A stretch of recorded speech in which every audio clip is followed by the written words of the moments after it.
Hi friends, అందరికీ నమస్తే. Welcome to మా అండ్ కులక్ష్మి డైలీ వ్లాగ్స్. ఈ వీడియో అయితే నిన్నటి డైలీ రొటీన్ వ్లాగ్తో పాటుగా బెంగళూరులో ఉన్న కాటేరమ్మ ఆలయం గురించి కూడా చివరిలో కొంచెం అయితే ఉంది. ఎవరైనా ఇంట్రెస్ట్గా ఉంటే చివరి వరకు చూడండి. లేదు అంటే సుత్తి సోది అనుకున్న వాళ్ళు ఫస్ట్లోనే ఇంకా ఆఫ్ చేసి వెళ్ళిపోవచ్చు అనమాట. ఎందుకంటే వీడియోలో ప్రతిరోజు మనం ఆడియన్స్ ఎంటర్టైన్మెంట్ చేసేలాగా వీడియోస్ తీయాలంటే డైలీ కుదరదు కదండి. నేను యాక్చువల్గా డైలీ వ్లాగ్స్ లాగా రోజు వీడియోస్ పెడతాను. రోజు వీడియోస్ పెట్టాలన్నప్పుడు కంటెంట్ క్రియేషన్ అనేది అది చాలా టాస్క్ లాగా ఉంటుందన్నమాట. నేను ఫస్ట్ నుంచి కూడా డైలీ వ్లాగ్స్ చేసినప్పుడు నేను రొటీన్గా ఏం పనులు చేసుకుంటానో, నేను ఎక్కడికన్నా వెళ్తానా అవి మాత్రమే క్లిప్స్ తీసుకొని బ్యాక్గ్రౌండ్లో కొంచెం మంచిగా వినసొంపుగా ఉండేటట్టు మంచి మాటలు అయితే చెప్తూ ఉంటాను. అందుకని అలాంటి వాళ్ళు సుత్తి సోది అనుకున్న వాళ్ళు ముందే వెళ్ళొచ్చు స్కిప్ చేసేసి. ఇంకా వ్లాగ్లోకి వస్తే ఇంకా నిన్న ఫస్ట్ డే కదా, స్కూల్ ఓపెన్ అయింది కదా, ఇంకా స్కూల్కి వెళ్ళాలి కాబట్టి 4కి అలారం అయితే పెట్టుకున్నానండి. కానీ ఆ 4కి లేయలేకపోయాను. ఎందుకంటే పడుకున్నది లేటుగా పడుకున్నానా, మధ్యలో కరెంటు పోయింది. ఎందుకంటే గాలి వాన వచ్చేసింది, కరెంటు పోయింది, చాలాసేపు రాలేదు. ఇంకా ఇన్వర్టర్ పని చేయక చాలా రోజులు అయిందని ఇంతకుముందు వీడియోలో కూడా చెప్పాను. అందుకని నిద్ర పట్టలేదు. ఇంకా 4కి లేద్దామంటే అస్సలు చేత కాలేదనమాట. అందుకని ఆఫ్ చేసి మళ్ళీ 5కి లేసాను. ఇంకా లేసి ఆడావుడిగా కొంచెం అంటే ఆల్రెడీ కిచెన్ అంతా నీట్గా చేసి పెట్టుకున్నాను, అంట్లన్నీ కడిగి పెట్టినాను. ఇంకా ఇల్లు ఉడ్చడం అయ్యనేది మా అత్తయ్య చేస్తాను అనమాట. ఇంకా నేను లేటుగా లేసాను కాబట్టి మా అత్తయ్య ఇల్లు ఉడిచి కొంచెం తుడుస్తుంది నిదానంగా అయినా. నేను ఫ్రెష్ అప్ అయ్యి ఇంకా వంట దగ్గరికి వచ్చేలోపు 5:30 అలా అయిందనమాట. 5:30కే తెల్లారుతుందండి. ఇప్పుడు మనకి వేసవికాలం ఎండ అయిందిలే, అయినప్పటికీ 5:30కే తెల్లారుతుంది. ఇంకా నేను ఫస్ట్ ఇడ్లీకి స్టవ్ పైన పెట్టేశాను. ఇంకా తర్వాత చట్నీ అయితే పడుతున్నాను. ఇంక ఇడ్లీ చట్నీ మాత్రం వేసాను. ఒక వాయి వేసాను, ఇంకొక వాయి మా అత్తయ్య వేసుకుంటుంది. చట్నీ చేసి వెళ్తే ఇంకా తాలింపు పెట్టుకుంటుంది. మధ్యాహ్నం ఏమన్నా పప్పు కానీ అలాంటిది అయితే సింపుల్గా కర్రీ చేస్తుంది. నేను కర్రీ అయితే ఏం చేయలేదు, రైస్ కూడా చేయలేదు. నాకు ఇడ్లీ మాత్రం పెట్టుకొని వెళ్ళానమాట. ఇంకా మా చిన్నబ్బాయి కూడా కాలేజ్ ఉందంటే అలాంటప్పుడు ఎప్పుడన్నా రైస్ అయితే చేస్తాను. ఇంకా అది కూడా అంటే ఒక్కొక్క రోజు మనకి ఓపిక ఉండదు. అలాంటప్పుడు జస్ట్ టిఫిన్ మాత్రం చేసుకొని వెళ్తాను. ఇంకా నాకంటే దాదాపుగా స్కూల్లో ఉంటుంది కాబట్టి అడ్జస్ట్ అవుతాను అనమాట. ఇంకా తర్వాత మా చిన్నబాబు కాలేజీకి వెళ్తున్నాడు అంటే మా అత్తగారు కొంచెం రైస్ అయితే చేసి మా అబ్బాయికి పెడుతుంది. ఇంకా ఎప్పుడన్నా ఓపిక ఉంటే చేస్తాను, లేదంటే మా అత్తగారు చేసేస్తారనమాట. మా అత్తయ్య నిదానంగా చేస్తుంది. నేనేమన్నా చేసే ఉంటే ఉదయాన్నే చేసి వెళ్తాను. అంటే కొంచెం కొంచెం చేసి వెళ్తే కొంచెం మనకి ఫినిషింగ్ అంటారు చూడ, ఆ ఫినిషింగ్ అనేది మా అత్తయ్య చేస్తాను అనమాట. చట్నీ, పప్పుల చట్నీ, అదే పల్లీలు అవి వేయించుకొని కొంచెం పప్పుల చట్నీ అయితే చేశాను. ఆ తాలింపు కూడా వేయలేదు. ఎందుకంటే హడావుడి, మనం రెడీ అవ్వటానికి ఎక్కడికన్నా బయటికి వెళ్ళాలంటే కొంచెం రెడీ కావటానికి, మళ్ళీ పూజ చేయడానికి ఇవే సరిపోతాయి. నిమిషం నిమిషం క్యాలిక్యులేషన్ అన్నట్టుగా ఉంటుందండి. ఎప్పుడు అయిపోతుంది టైము. తిరిగి చూసేలోపు 5కి లేస్తే 6 అయిపోతుంది అనమాట. ఇంకా 6:30కి వెళ్ళాను నిన్న బస్కి. ఒక్కొక్కసారి 7 బస్కి వెళ్తాను, ఒక్కొక్కసారి 6:30కి వెళ్తాను, లేదంటే ఒక్కొక్కసారి ట్రైన్కి వెళ్తాను. ఇంకా ఇంటి పనులంతా చేసేలోపు తొందరగా అయింది 6:30, లేదంటే 7, ఏదైతే అంటే పని ఎప్పుడు అయిపోతే అప్పుడు. 6:30కి అయిపోతే 6:30కి వెళ్దాం, లేదంటే 7కి అయితే 7కి వెళ్దామని ఫిక్స్ అయ్యానమాట. ఇంకా 6:30కి అయిపోయింది. ఇంకా ఎక్కువగా అంటే ఇడ్లీ అయితే తొందరగానే అవుతుంది. మరి మనకి ఇంకా వేరే టిఫిన్ అయితే ఏమైనా లేట్ అవుతుంది, కానీ ఇంకా ఏమైనా కర్రీ చేయాలన్నా ఆలస్యం అవుతుంది. కర్రీ ఎప్పుడన్నా అంటే బీరకాయ కానీ బెండకాయ కానీ ఇలాంటివి ఏమైనా చేయాలనుకున్నప్పుడు, దొండకాయ అలాంటివి అనుకున్నప్పుడు ఏం చేస్తానంటే నేను నైట్ పడుకునేటప్పుడు కట్ చేసి పెట్టుకుంటాను. ఇంకా నేనే కాదు, చాలామంది అమ్మలు పిల్లలు స్కూల్ వాళ్ళు ఉదయాన్నే లంచ్ బాక్స్ కట్టాలంటే అలానే చేస్తారు. పప్పు అయితే ఇంకా చాలా ఈజీగా అవుతుంది. కానీ నేను ఉదయం పూట పప్పు చేయడం చాలా తక్కువ. ఎందుకంటే నాకు పప్పు తినాలంటే అంతగా తినబుద్ధి కాదనమాట. ఎక్కువగా అందుకే కర్రీలు చేసుకుంటుంటాను, లేదు అంటే చట్నీ లేదంటే పొడిలన్నా వేసుకొని తింటుంటారు. ఇంకా నేను కర్రీనే ఎక్కువ చేస్తాను మా చిన్న అబ్బాయికి, నాకు.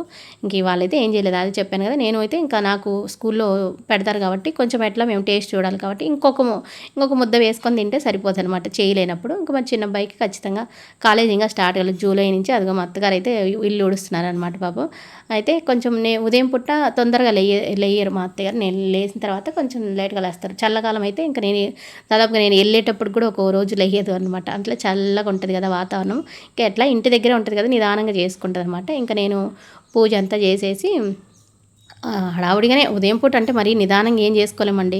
అంటే 4కి లేచింటే నాకు పూజ అనేది హడావుడి లేకుండా ఉండేది. ఫస్ట్ రోజు కదా స్కూల్కి వెళ్తున్నాను, దేవుడా ఈ సంవత్సరం అంతా ఇంకా అంటే ఎటువంటి రిస్క్ అవి లేకుండా కొంచెం మంచిగా చూడు స్వామి దేవుడా అని మంచిగా పూజ చేసుకుందాం అనుకున్నా. అంటే దేవుడు చూస్తాడు అనుకో, మనం మొక్కపోయినా మనకి చేయాల్సింది దేవుడు ఏ టైంకి చేయాలో ఆ టైంకి చేసేస్తుంటాడు. అయినా అదొక తృప్తి అనమాట. మనం దేవుడు చెప్పుకొని స్వామి, తండ్రి, అమ్మ ఇలా నేను ఫస్ట్ స్కూల్కి వెళ్తున్నాను, ఈ సంవత్సరం అంతా ఎటువంటి ఇబ్బంది లేకుండా సాఫీగా జరిగిపోయేటట్టు చూడు అని అట్లా ఏదో ఒకటి చెప్పుకుంటాం కదా, మన అమ్మకి నాన్నకి ఎలా చెప్పుకుంటామో అట్లే అనమాట. అమ్మవారికి స్వామివారికి కూడా. ఇంకా మా వారు కూడా వచ్చారు ఉదయాన్నే ఫ్రెష్ అప్ అయ్యి చక్కగా దండం పెట్టుకోనికి వచ్చాడనమాట. నేను కూడా ఫస్ట్ రోజు స్కూల్కి వెళ్తున్నాను కదా, అందుకని అలా దండం పెట్టుకోనికి అనమాట.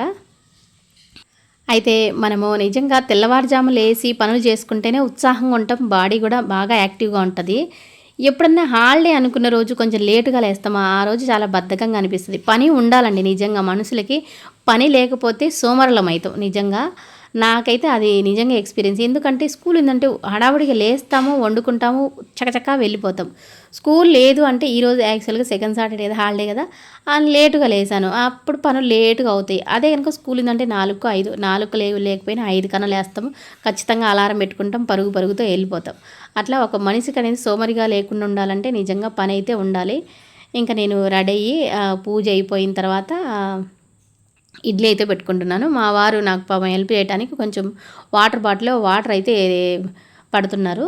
యాక్చువల్గా అంత ముందల్లే ఎప్పుడు హాట్ వాటర్ తీసుకుపోయేదాన్ని, నేను ఎందుకో మర్చిపోయాను. ఇంకా ఫస్టే కదా, నాకు గుర్తులేదనమాట. మా వారు హాట్ వాటర్ కదా నువ్వు తీసుకుపోయేది, ఇవే పట్టేనంటే అవును గుర్తులేదులే, ఇంక ఇప్పుడు హాట్ వాటర్ ఏం కాస్తానులే, ఇంకా అవే పట్టేసేయాలి అని. ఎందుకంటే కొంచెం బాగా అరుస్తాం కదా, అంటే పిల్లల దగ్గర కొంచెం పిల్లల్ని కంట్రోల్ చేయాలంటే కొంచెం అరచాల్సి ఉంటుంది. అలాంటప్పుడు నాకైతే నార్మల్ వాటర్ తాగితే కొంచెం గొంతు అనేది బొంగురు పోతుంది. అందుకని మామూలుగా లాస్ట్ ఇయర్ బాగా ప్రాబ్లం వచ్చింది, గొంతు ప్రాబ్లము. అందుకని డాక్టర్ దగ్గరికి వెళ్తే కొంచెం ఎక్కువగా, అంటే నీకు గొంతు ఎక్కువగా డ్రై అయిపోతుంది, అలాంటప్పుడు వాటర్ ఎక్కువ తాగాలి, అలాగే హాట్ వాటర్ కూడా తీసుకోమన్నారు. అంటే మధ్య మధ్యలో హాట్ వాటర్ తీసుకుంటే గొంతు క్లియర్ అవుతుంది, బాగుంది. అందుకని అప్పటి నుంచి హాట్ వాటర్ ఎక్కువగా తీసుకుంటున్నాను. ఇంకా రెడీ అయ్యి పోతున్నా, నార్మల్ వాటర్ తీసుకున్నాను అనమాట. ఇంకా బస్ స్టాప్ దగ్గరికి వచ్చాను, బస్ కూడా ఎక్కేసాను. ఇంకా లంచ్ బాక్స్ ఏం తీసుకోలేదు కదా, అది చిన్న బాక్స్లో పెట్టుకున్నాను. చట్నీ, ఇడ్లీ అవి హ్యాండ్ బ్యాగ్లో పెట్టుకున్నాను. మామూలుగా రైస్ అవి తీసుకుపోయమంటే లంచ్ బాక్స్లో పెట్టుకునేదాన్ని అనమాట. యాక్చువల్గా నిన్న ఇంకా లంచ్ కూడా ఎందుకు అంటే ఇంకో కవర్ ఉందనమాట, బుక్స్ అంటే అవి రికార్డ్స్ ప్లస్ స్కూల్కి తీసుకెళ్చినవి చాక్ పీసులు ఇంకా అలాంటివి తీసుకున్నాం అనమాట. అవి ఉన్నాయన్నమాట. అవి ఇంకా ఆ కవర్ తీసుకోవాలి, మళ్ళీ లంచ్ బ్యాగ్ పట్టుకోవాలంటే కష్టం అయిపోతుంది కదా, ఎందుకులు అన్నట్టుగా తీసుకోలేదనమాట. ఇంకా వాతావరణం కూడా చల్లబడిందా, భలే ఉందండి. వెళ్తూ ఉంటే బస్సులో ఉదయాన్నే బాగా నిద్ర కూడా వచ్చింది. చాలా తక్కువ నిద్రపోవటం, చూస్తూ ఉంటాను, అబ్జర్వ్ చేస్తూ ఉంటాను అన్నీ. ఇంకా విలేజ్లో వస్తుంటాయి మధ్య మధ్యలో. విలేజ్లో వచ్చిన దగ్గర ముగ్గులు భలే వేసింటారండి. నేను శుక్రవారం కదా, బాగా పచ్చటి పేడకల్లాపు చల్లేసి రకరకాల ముగ్గులు వేశారు. కొన్ని ఇళ్ళ దగ్గర భలే వేసింటారు. ఇంకా నేను వెళ్ళే సైడ్ విలేజ్లో వస్తూ ఉంటాయి, ఇంకా ఎక్కువ విలేజ్ సైడ్ కొంత పంట పొలాలు ఉంటాయి. ఇంకా ఇటు సైడ్ అంటే బేతంచెర్ల అనమాట. ఇది ఇంకా ఎక్కువగా బేతంచెర్ల అంటే నాపరాళ్ళకి బాగా ఫేమస్ అనమాట. అక్కడ రాళ్ళు ఏం తయారు చేస్తారో ఏమో, అంటే అక్కడ క్వారీలలోంచి రాళ్ళు తీస్తారా, అవి అక్కడి నుంచి రాష్ట్రం మొత్తమే కాదు, దేశం మొత్తం కాదు, విదేశాలకు కూడా ఎక్స్పోర్ట్ అవుతాయంట, నాకు తెలిసిన విషయం అది. ఇంకా నేను బస్ దిగి బస్ స్టాప్లో వెయిట్ చేస్తున్నాను, ఎందుకంటే ఇంకొక బస్సు కోసము ఇంకో 2 బస్సులు మారాల్సి ఉంటుంది. ఇంకా అక్కడి నుంచి మళ్ళీ నేను వెళ్ళే విలేజ్కి వెళ్తూ ఉంటే వర్షం పడుతుంది లైట్గా.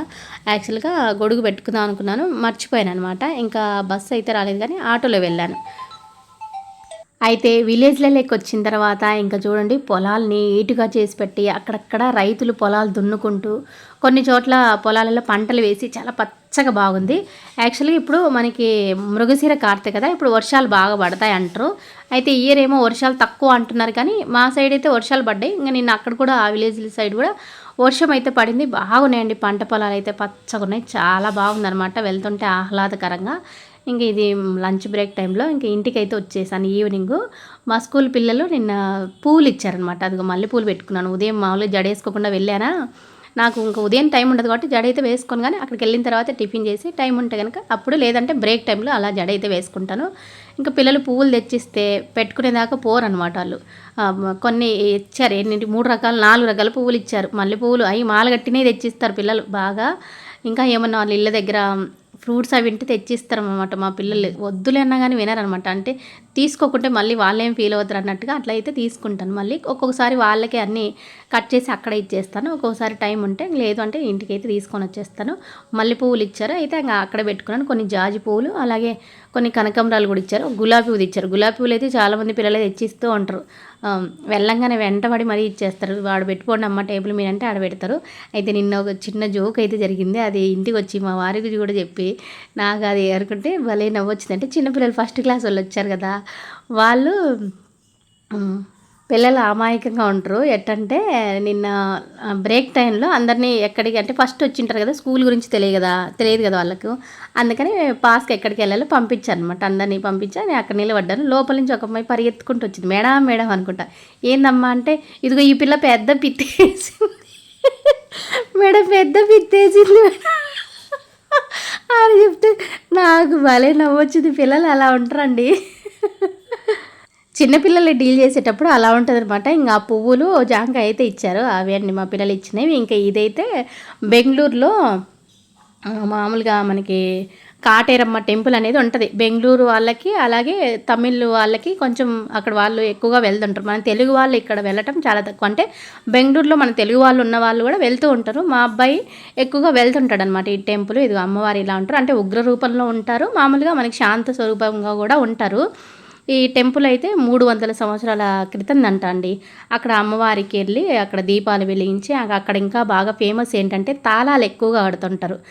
మనకి యూట్యూబ్లో చూసినా ఎక్కడైనా ఇదిగోండి తాళాల చెట్టు చుట్టూరు అట్లా అమ్మవారి చుట్టూరు తాళాలు అయితే అంటే మొక్కుబడి ఉండి ఏంటి మొక్కుబడి అంటే అదే మనకేమైనా హెల్త్ బాగాలేకపోయినా మనకేమైనా అంటే శత్రువులు బాధలున్నా ఏమైనా కుటుంబ సమస్యలున్నా అలా భార్యాభర్త బాగోలేకున్నా అట్లా ఏ సమస్య ఉన్నా అక్కడ అమ్మవారి దగ్గర తాళాలు అయితే అక్కడ వేస్తారంట అండి. అది వేస్తే మంచి జరుగుతుంది అని ఆలయం చుట్టూరు అట్లా తాళాలు ఉంటాయి. ఇంకా బాగా ఏంటి ఫేమస్ అంటే 300 సంవత్సరాల నాటి మర్రి చెట్టు కూడా ఉందంట అక్కడ.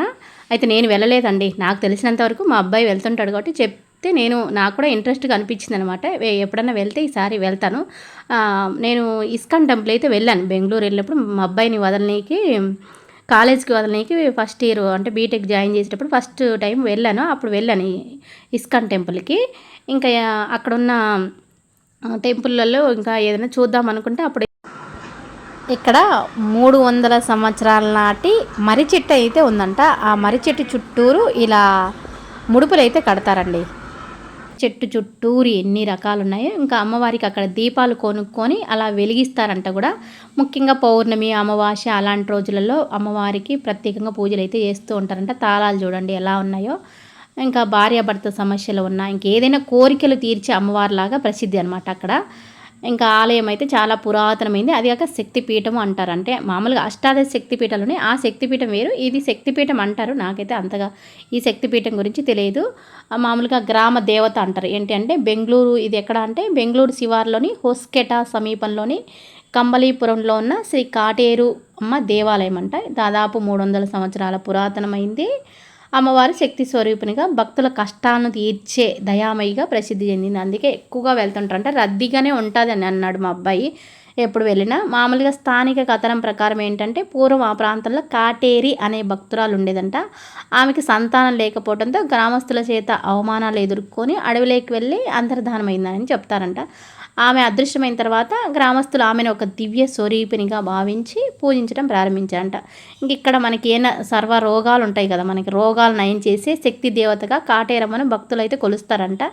ఇంకా ఈ ప్రాంతంలో అంటువ్యాధులు, కరువు కాటకాలు రాకుండా కూడా అమ్మవారు కాపాడుతారని మామూలు స్థానిక కథనం ప్రకారం అనమాట. అమ్మవారు మనకి ఉగ్ర రూపినిగా ఉంటారు. ఇంకా ఇంకా ఇప్పుడు కొత్తగా పెద్ద విగ్రహం కూడా ఆడ కడుతున్నారంట అండి. అది కూడా చిన్న క్లిప్ అయితే ఉందండి. ఇదిగోండి ఈ మర్రి చెట్టు చుట్టూరు కూడా మామూలుగా ఒక మంత్రం ఇస్తారంట. అంటే కొబ్బరికాయ ముడుపు కట్టాలంటే ఒక మంత్రం ఇస్తారంట. ఆ మంత్రం చదువుతూ 9 వారాలు కట్టాలంట అండి. అది 24 ప్రదక్షిణలు చేస్తూ, లేదంటే 60 ప్రదక్షిణలు, 108 ప్రదక్షిణల.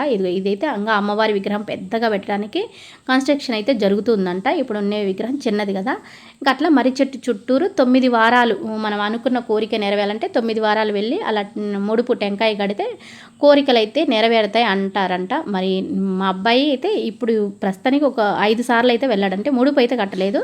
నెక్స్ట్ టైం వెళ్ళినప్పుడు నేనేమన్నానంటే ఇంకా ముడుపు అక్కడ కడుతున్నారు కాబట్టి నన్ను అడిగాడు అనమాట. అంటే పిల్లలకి తెలియదు కదా మనం ఏ దేవుడికి ఎట్లా, మన ఇంటి దేవుడు వేరుంటారు, ఇలా ఏదైనా చేస్తే మళ్ళీ ఏమన్నా అని నన్నైతే అడిగాడు. అమ్మ మనం కూడా అక్కడ వెళ్తాను కదా, నేను కూడా ఎప్పుడు ముడుపు అయితే కట్టేనా అని అడిగాడు అనమాట. సరే ఈసారి వెళ్ళినప్పుడు నిష్టగా వెళ్ళి నీకు ఏదైతే కోరిక ఉంటుందో అదైతే అనుకొని కొబ్బరికాయ ముడుపు కట్టున్నాను అని చెప్పాను అనమాట. ఈసారి నుంచి వెళ్ళినప్పుడు ఇలా ముడుపు అయితే కడతా. అంటే ఇదిగోండి మర్రి చెట్టుకి ఎన్ని ముడుపులు ఉన్నాయో ఇది ఇది ఈ టెంపుల్ మనకి అమ్మవారి విగ్రహం కూడా మనకి సలార్ మూవీలో ఏదో ఫైట్ సీన్ జరిగేటప్పుడు కూడా ఈ బ్యాక్గ్రౌండ్ అయితే ఉన్నది అన్నారు. నేనైతే అది చూడలేదు, కానీ మామూలుగా అంటుంటారు కదా, పిల్లలకైతే తెలిసి ఉంటుంది మూవీస్ గురించి. నేనైతే సలార్ మూవీ చూడలేదు యాక్చువల్గా, ప్రభాస్ ఉంది కదా ఆ మూవీలో ఫైట్ సీన్ అప్పుడు కూడా ఇది ఇక్కడ ఈ బ్యాక్గ్రౌండ్ అయితే పెట్టారు. అమ్మవారి విగ్రహం, అది కాటేరమ్మ విగ్రహం. ఆ ఫైట్ సీన్ చూస్తే గూస్ బొమ్మ వస్తుంది అని అంటారు. అది చూడండి ఎన్ని ముడుపులు ఉన్నాయో. అట్లా అక్కడ మనకి టెంకాయ ఇచ్చేటప్పుడు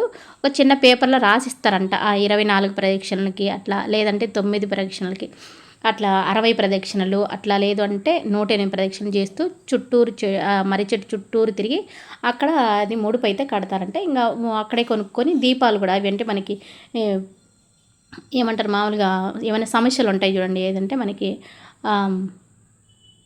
రాహుకేత పూజలు అలా చేస్తుంటారు కదా, ఆ సమయంలో కొంతమంది దీపాలు వెలిగిస్తుంటారు కదా, అట్లా అనమాట. ఇది అమ్మవారు ఉగ్ర రూపంగా ఉన్నారు, లోపలైతే అమ్మవారి శాంత స్వరూపిణిగా ఉన్నారు. ఇంక ఈ ఆలయం అంతా కూడా ఇదిగోండి చుట్టూరు ఇట్లా ఉంది. పురాతన దేవాలయం కాబట్టి ఇంకా అమ్మవారిని నమ్ముకొని వెళ్తే మనకి అయితే అనుకునేవి జరుగుతాయని అక్కడ స్థానికుల నమ్మకం అంట. మన వాళ్ళు తెలుగు వాళ్ళు ఇక్కడ వెళ్ళటం చాలా తక్కువ. అంటే మన తెలుగు వాళ్ళు వెళ్తుంటారు కొంతమంది, మన సైడు టెంపుల్స్కి వెళ్తుంటారు మన వాళ్ళు ఎక్కువగా. ఈ ఆలయంకి వెళ్ళరు కదా అని నాకు కూడా ఈ అమ్మవారిని చూపించాలనిపించింది మీ అందరికీ. అందుకని ఇక్కడ వీడియో అయితే కొంచెం అయితే యాడ్ చేశాను, చివరి వరకు చూసింటే కనుక ఎప్పుడన్నా ఎవరైనా బెంగళూరు వెళ్తే అమ్మవారిని దర్శించుకుంటారని అయితే వీడియో అయితే చేస్తున్నాను. అదేవిధంగా ఆ అమ్మవారి దయ కరుణ మనందరిపైన ఉండాలని మనస్ఫూర్తిగా కోరుకుంటున్నాను. ఇదిగోండి ఎవరో ఒక అబ్బాయి అయితే ముడుపు అయితే కడుతున్నాడు. మెయిన్గా పిల్లలకి కలగని వాళ్ళు, అదేవిధంగా భార్యాభర్త సమస్య ఉన్నవాళ్ళు, అలాంటి వాళ్ళు ఎక్కువగా కూడా ముడుపు కడుతూ ఉంటారంట. ఇంకా కూడా అక్కడ చీటీల పైన అంటే ఏమైనా సమస్యలు ఉంటాయి కూడా చూడండి, ఆ సమస్యలు ఉన్నా కూడా అక్కడ లోపల సైడ్ గాజులు పసుపు కుంకుమ అవన్నీ కూడా అన్ని లోపలైతే కడతారంటండి. చీటీలలో రాస్తారంట వాళ్ళకి ఏమైనా సమస్య ఉన్నా అక్కడ చీటీలు కూడా అట్లా పిన్నిస్ పెట్టేసి కట్టేస్తూ ఉంటారని మా అబ్బాయి అయితే చెప్పాడు. ఇంక ఇవి బయట మనకి ఏ టెంపుల్కైనా వెళ్ళినా బయట ఇంకా అన్ని షాపులు ఉంటాయి కదా, ఆ షాపు దగ్గర స్వీట్స్ ఇలాంటివి అయితే అన్నీ ఉన్నాయన్నమాట. ఇంక ఈ వీడియో కూడా ఎంత అండి, ఉంటాను, బాయ్.